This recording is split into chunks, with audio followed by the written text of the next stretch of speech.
ये सत्ता विमर्श का यूट्यूब चैनल है। अब आप किरण राय से 9 बजे 9 खबर सुनिए।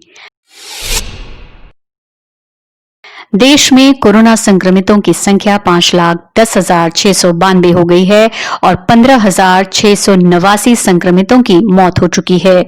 इस बीच केंद्र सरकार ने डेक्सामेथासोन दवा को कोरोना के इलाज में इस्तेमाल करने की मंजूरी दे दी है। आमतौर पर इस दवा का इस्तेमाल सूजन को कम करने के लिए किया जाता है। WHO ने डेक्सामेथासोन दवा के प्रोडक्शन को बढ़ाने के लिए कहा है।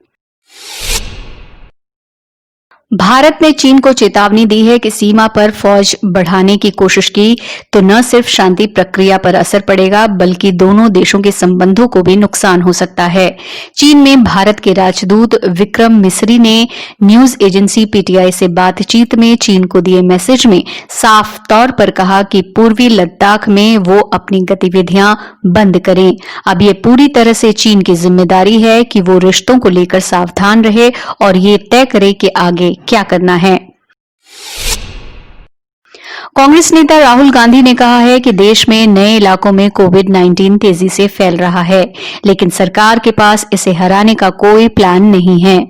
प्रधानमंत्री खामोश हैं, उन्होंने सरेंडर कर दिया है और बीमारी से लड़ने से इनकार कर दिया है। अपने ताजा ट्वीट में एक मीडिया रिपोर्ट का हवाला देते हुए उन्होंने कहा कि कई दिनों से ICMR पैनल और ग्रुप ऑफ मिनिस्टर्स यानी GOM की कोई मीटिंग नहीं हुई। स्वास्थ्य मंत्रालय भी महामारी को लेकर कोई ब्रीफिंग नहीं कर रहा है। भाजपा अध्यक्ष JP नड्डा ने राजीव गांधी फाउंडेशन को लेकर लगातार तीसरे दिन कांग्रेस और सोनिया गांधी पर निशाना साधा है।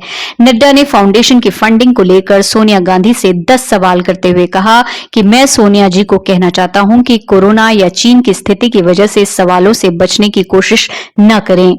130 करोड़ देशवासी जानना चाहते हैं कि कांग्रेस ने सत्ता में रहते हुए किस तरह से देश से विश्वासघात किया है।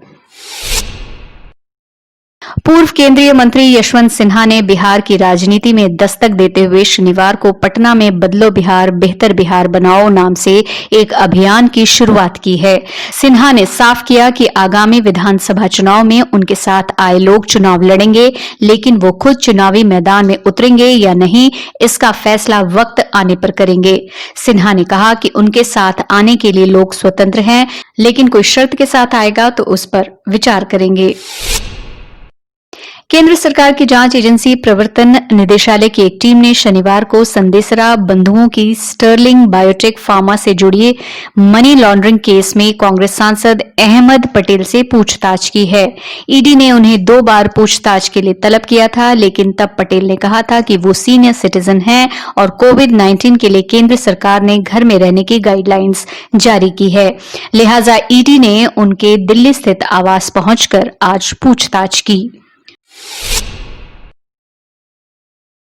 Micro small and medium enterprises मंत्रालय ने MSME के क्लासिफिकेशन और रजिस्ट्रेशन के लिए गाइडलाइंस का एक संयुक्त नोटिफिकेशन जारी किया है। इसके मुताबिक अब देश भर के MSME उद्यम कहलाएंगे। साथ ही MSME के रजिस्ट्रेशन के लिए किसी भी कागजात की जरूरत नहीं होगी। स्व घोषणा के आधार पर ऑनलाइन रजिस्ट्रेशन हो जाएगा।